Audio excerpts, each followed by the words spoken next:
लगभग 25 फिल्मों में काम करने के बाद जिस अभिनेता को यह एहसास हुआ कि वो शायद अभिनेता बनने के लिए सही आदमी नहीं है और उनके पास प्रशिक्षण की भी कमी है, कला भी नहीं इतनी प्रशिक्षित नहीं है उनकी, फिर उन्होंने सोचा कि वो इंदौर वापस चले जाएं।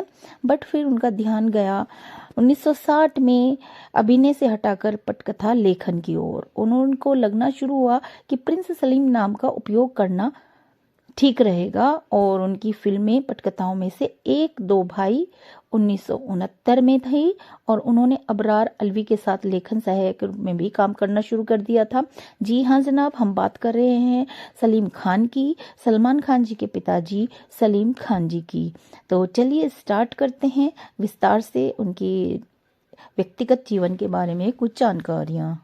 सलीम खान का जन्म जिस समय ब्रिटिश भारत में थे तब हुआ था मध्य प्रदेश में, और एक रियासत इंदौर जो है वहां पर उनका जन्म हुआ था। शहर में एक संपन्न परिवार था उनका, और माना जाता है कि खान के दादा दादी अलकोजाई पश्तून थे जो 1800 के दशक के मध्य में अफगानिस्तान से भारत आ गए थे और ब्रिटिश भारतीय सेना की घुड़सवार सेना में काम करते थे। सलमान खान की जीवनी में जसीम खान के अनुसार उनके पूर्वज ब्रिटिश भारत, जो कि अब खैबर पख्तूनख्वा नाम से पाकिस्तान में है, वहां के उत्तर पश्चिम सीमा प्रांत की एक स्वात घाटी में मलकंद के यूसुफजई पश्तूनों की अकुजई उप जनजाति के थे।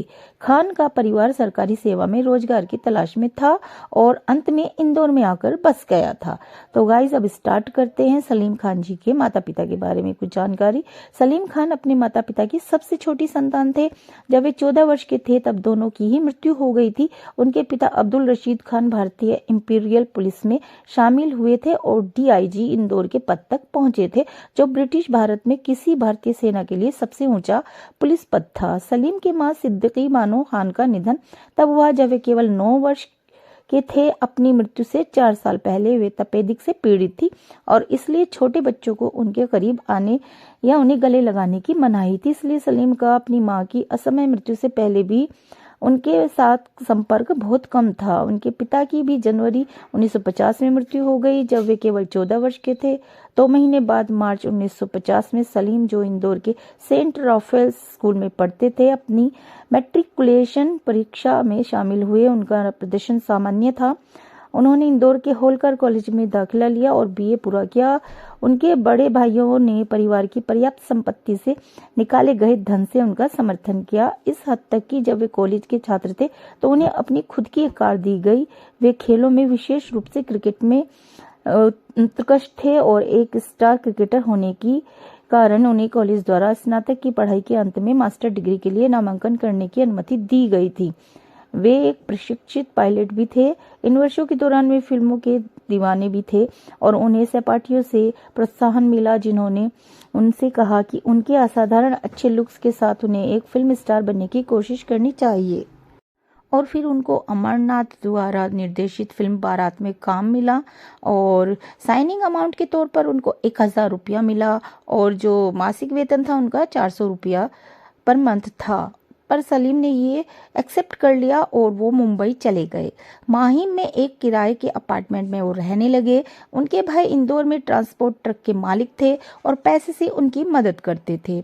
हालांकि बारात फिल्म 1960 में रिलीज हुई, लेकिन ये बहुत अच्छा प्रदर्शन नहीं कर पाई और प्रिंस सलीम नाम से वो पिक्चर्स में काम करते थे।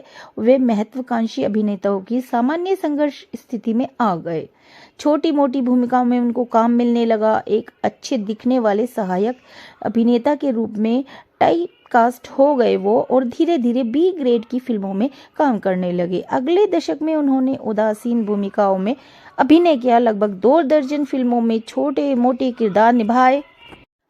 इन फिल्मों में उनकी उपस्थिति बहुत कम थी, इतनी छोटी थी कि उनका नाम इनमें कई फिल्मों के क्रेडिट में भी नहीं दिखाई देता था। 1970 तक उनकी कुल 14 फिल्मों में क्रेडिट था और 1977 में एक अंतिम उपस्थिति थी। इसके बाद उन्होंने तीसरी मंजिल, सरहदी लुटेरा और दीवाना फिल्में शामिल हैं। उनकी सबसे महत्वपूर्ण भूमिका जिसके लिए कुछ नोटिस किया जा सकता है वो थी तीसरी मंजिल, जहां नायक के दोस्त के रूप में उनकी भूमिका एक दमदार प्रस्तुति थी और उनके प्रवेश दृश्य को बहुत अच्छी तरह से तैयार किया गया था। अब एक्टिंग में तो उनका कुछ काम चल नहीं रहा था। लगभग 25 फिल्मों में काम करने के बाद उन्हें समझ आ गया था कि वो अभिनेता बनने के लिए नहीं हैं और उनके पास कुछ प्रशिक्षण की भी कमी थी, लेकिन तब तक बहुत देर हो चुकी थी। उन्होंने सोचा कि वो इंदौर वापस चले जाएं और 1960 के बीच में सलीम खान ने अपना ध्यान जो था वो अभिनय से हटाकर पटकथा लेखन पर केंद्रित करना शुरू कर दिया और प्रिंस सलीम का नाम उपयोग करना पर जारी रखा। उनकी सबसे उल्लेखनीय फिल्म पटकथाओं में से एक दो भाई थी। उन्होंने अबरार अलवी के साथ लेखन सहायक के रूप में काम करना शुरू कर दिया। फिर उनकी मुलाकात हुई जावेद अख्तर से और पहली बार फिल्म सरहदी लुटेरा के निर्माण के दौरान उनकी मुलाकात हुई थी उनसे और सलीम की आखिरी अभिनय भी उसी में ही था। जावेद, जिन्होंने शूटिंग शुरू होने पर क्लैपर बॉय के रूप में काम किया था, बाद में निर्देशन MS सागर ने उन्हें फिल्म के संवाद लेखक बना दिया था। जावेद के साथ उनकी दोस्ती इस फिल्म में काम करने के दौरान हुई और आगे इसलिए बढ़ी क्योंकि उनके बॉस एक दूसरे के पड़ोसी थे। सलीम खान को पटकथा और संवादों को अंतिम रूप देने का काम मिलता था अबरार अलवी की सहायता से उनको, जबकि जावेद अख्तर ने कविता को निखारने पर अपना ध्यान केंद्रित किया। इसी तरह की क्षमता में कैफी आजमी की सहायता करना शुरू कर दिया। अबरार अलवी और कैफी आजमी पड़ोसी थे और इसलिए सलीम खान और जावेद एक दूसरे को काफी मिलते थे। दोनों की जोड़ी अच्छी बनी और एक पटकथा लेखन टीम बनाई गई सलीम जावेद के नाम से। सलीम कहानियां और कथानक बनाते थे। वे फिल्म के अंतिम मसौदे के संबंध में विचार मंथन करते और निष्कर्ष पर पहुंचते थे। आखिरी डिसीजन वो लेते थे। राजेश खन्ना को उन्हें पटकथा लेखन के रूप में पहला ब्रेक देने का श्रेय दिया जाता है। जावेद अख्तर ने एक इंटरव्यू में स्वीकारा था कि एक दिन वह सलीम साहब के पास गए और कहा कि मिस्टर देवर ने उन्हें एक बड़ी साइनिंग राशि दी है जिससे वह अपने बंगले आशीर्वाद का भुगतान पूरा कर सकते हैं, लेकिन फिल्म देवा चयाल की रीमेक थी और मूल जो पटकथा थी वो संतोषजनक होने से बहुत दूर थी, मतलब कोई उसका संतोषजनक एंड नहीं था। उन्होंने हमसे कहा कि अगर हम स्क्रिप्ट को सही कर सकते हैं तो वह सुनिश्चित करेंगे कि हमें पैसा और श्रेय दोनों मिले। पटकथा लेखक के रूप में यह उनका पहला ब्रेक था और फिल्म हाथी मेरे साथी एक बड़ी हिट बन गई थी जिसमें राजेश खन्ना ने काम किया था और सलीम जावेद की जोड़ी भी जीपी सिप्पी ने सिप्पी फिल्म्स के लिए रेजिडेंस स्क्रीन राइटर के रूप में रख दी थी। उनकी पहली बड़ी सफलता अंदाज की स्ट्रिप थी। इसके बाद अधिकार, हाथी मेरे साथी, सीता और गीता, यादों की बारात, जंजीर, हाथ की सफाई, दीवार, शोले, चाचा भतीजा, डॉन, त्रिशूल, दोस्ताना, क्रांति, जमाना और मिस्टर इंडिया भी काफी हिट फिल्में सलीम जावेद ने दी। उन्होंने 2 कन्नड़ फिल्मों प्रेमदा किनके और राजा नन्ना राजा सहित 24 फिल्मों में भी काम किया है साथ में और उनकी लिखी 24 फिल्मों में 20 हिट रही हैं। उन्होंने जो पटकथाएं लिखी बॉक्स ऑफिस और उस समय फिल्मों की पटकथा लेखन का सबसे ज़्यादा पैसा यही लोग लेते थे क्योंकि इनकी कहानियाँ लोगों को पसंद आती थी और ये इन्होंने ही सुनिश्चित किया कि उन फिल्मों में उनके नाम का क्रेडिट हो और वे पटकथा लेखक सहित प्रक्रिया के कई चरणों में भी शामिल हों।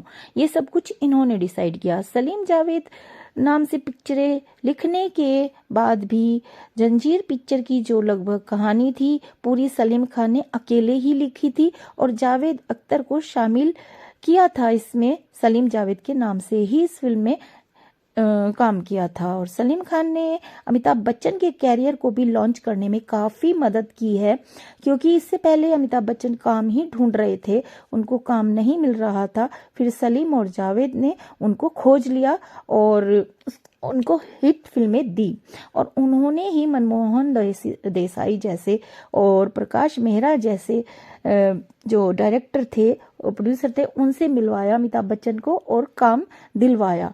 तो इस बात का भी क्रेडिट उनको ही जाता है और 1983 से 2003 तक जावेद साहब ने अलग अलग होने का फैसला किया और सलीम खान ने अंगारे फिल्म नाम, कब्जा, जुर्म सफल फिल्में की पटकथा लिखे। और अंगारे के लिए राजेश खन्ना ने निर्देशक राजेश शेट्टी से सलीम खान के पास जाकर उनकी स्क्रिप्ट पर फिर से काम करने को कहा। और सलीम खान ने फिल्मों में बहुत एक्टिव रह के काम किया, क्योंकि 1988 और 1996 के बीच उन्होंने जो फिल्में लिखी उनमें अकेला, तूफान, अन्य फिल्में फ्लॉप रही। और इन्हीं में ही मज़दार और पत्थर के फूल शामिल हैं, जिनमें उनके बेटे ने काम किया और हिट रही। और यह भी बात बता सकते हैं कि प्यार किया तो डरना क्या और औजार की पटकथाएं भी उन्होंने ही लिखी हैं। और दोनों का निर्माण उनके छोटे बेटे सोहेल खान ने किया था।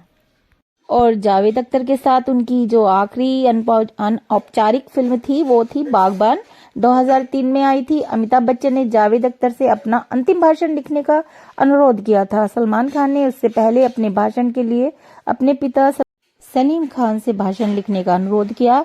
हालांकि उस फिल्म ने ना तो सलीम खान को क्रेडिट दिया और ना ही जावेद अख्तर को। अब कुछ उनके व्यक्तिगत जीवन के बारे में भी बात कर लेते हैं। आपको बता दें कि सलीम खान ने 2 शादियां की हैं और सलीम खान ने 5 साल तक सुशीला चरक को डेट करने के बाद 1964 में उनसे शादी कर ली थी। शादी के बाद सुशीला चरक ने अपना नाम बदलकर सलमा खान रख लिया। सलमा से उन्हें 4 बच्चे हुए, 3 पुत्र सलमान खान, अरबाज खान, सोहेल खान और एक पुत्री अलवीरा खान।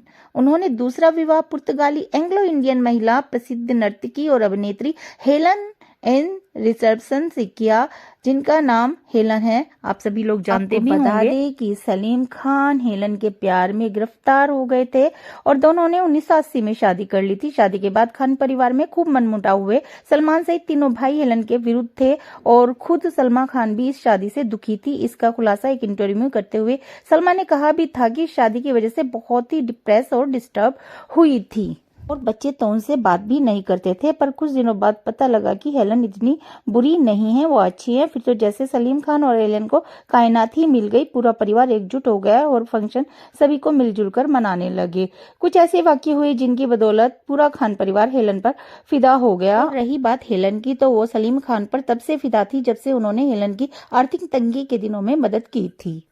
क्योंकि हेलन को शादी के बाद कोई संतान नहीं हुई थी, सलीम खान से शादी हुई थी उनकी पर संतान नहीं हुई थी, इसलिए उन्होंने अर्पिता खान को गोद लिया। अर्पिता खान परिवार की जान बन गई। तीनों भाई उन्हें जान से भी ज्यादा प्यार करते हैं। खासकर सलमान खान से अर्पिता की बॉन्डिंग बेहद खास है। 8 नवंबर 2014 को अर्पिता आयुष शर्मा के साथ हैदराबाद के होटल फलकनुमा पैलेस में शादी के बंधन में बंधी थी। मार्च 2016 में उनके बेटे आहिल का जन्म हुआ। वहीं 2019 में उनकी बेटी आयत का भी जन्म हुआ।